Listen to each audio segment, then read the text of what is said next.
second shiur about the laws of Shabbat, the book distributed on Shavuot. Today we're going to speak about the second and third chapters of the book. Second chapter speaks about Hachanot Shabbat, preparations for the Shabbat, and the third chapter speaks about Zmanei HaShabbat, times of the Sabbath. Let's start. Hachanot Shabbat. Why should we talk about preparation for the Shabbat? For example, a person who is going to a hotel and everything is being taken care for him.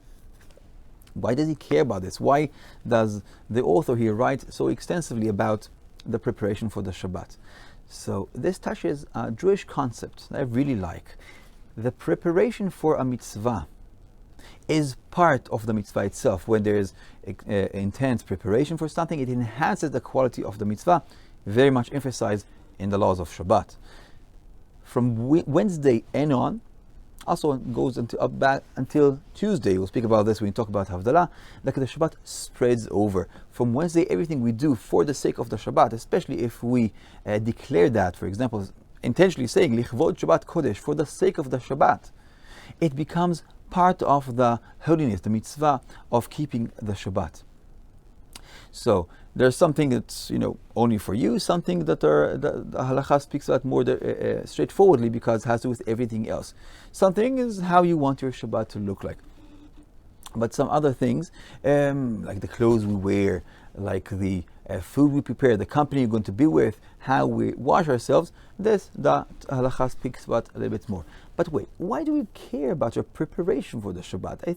This is a bit likened to the difference between going to work, to office, 8 o'clock in the morning versus going to a tiyul, a vacation. When I just want to get to a certain destination like my office at a certain time, I care only about how to get there as fast as possible in the cheapest, most convenient way as possible. Whereas when I go for a tiyul, for a trip, the journey is part of the goal. The journey is part of the end, not just means. How I prepare, how I book the tickets is part of the experience. The views I see through the window of the airplane, the chat I have with the taxi driver is part of the fun of the journey. It's an end by itself. Same here with the preparation for the Shabbat. Whatever you prepare for yourself, that's okay. That the halacha speaks about the way we dress up. So I thought to myself, here in Stockholm City, it's a little bit hard to compete because some people walk every day with their Shabbat clothes, with very high-end clothes. What do? We should convert it a little bit more into something that in our eyes is a bit more respectful, or something that we designate this will be a set a dress only for the Shabbat segregated. Maybe a certain color or something that we like a little bit more than the other clothes that we have in our closet. So we know we take this out only for the Shabbat. Maybe a pair of shoes that are a bit more fancier or that you will like a bit more, or just the last pair that we bought. But as we say, the Shabbat is a little bit more important for us. With this, I want to touch another concept.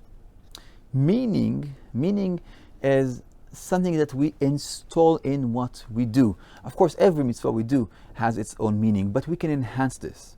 If we invest more thought, more thinking to what we're going to do, how our Shabbat is going to look like. Not just, now it's Shabbat, let's do it, and bye-bye.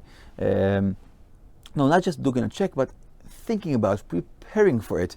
When we're there, we try to make the most out of it. Meaning is something we can form, we can construct and make the mitzvah more belong to us, by that more enhanced and better quality of the mitzvah. So that's the second chapter. It speaks about how to prepare for this, the foods and so on. A really nice example is the challah bread.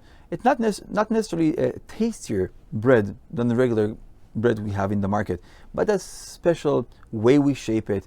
Maybe because we do it, because we do it ourselves, or at least invest a little more to go to kosherian, the kosher store, and buy something special, makes it better. Why? Because we invested more into it in the Shabbat.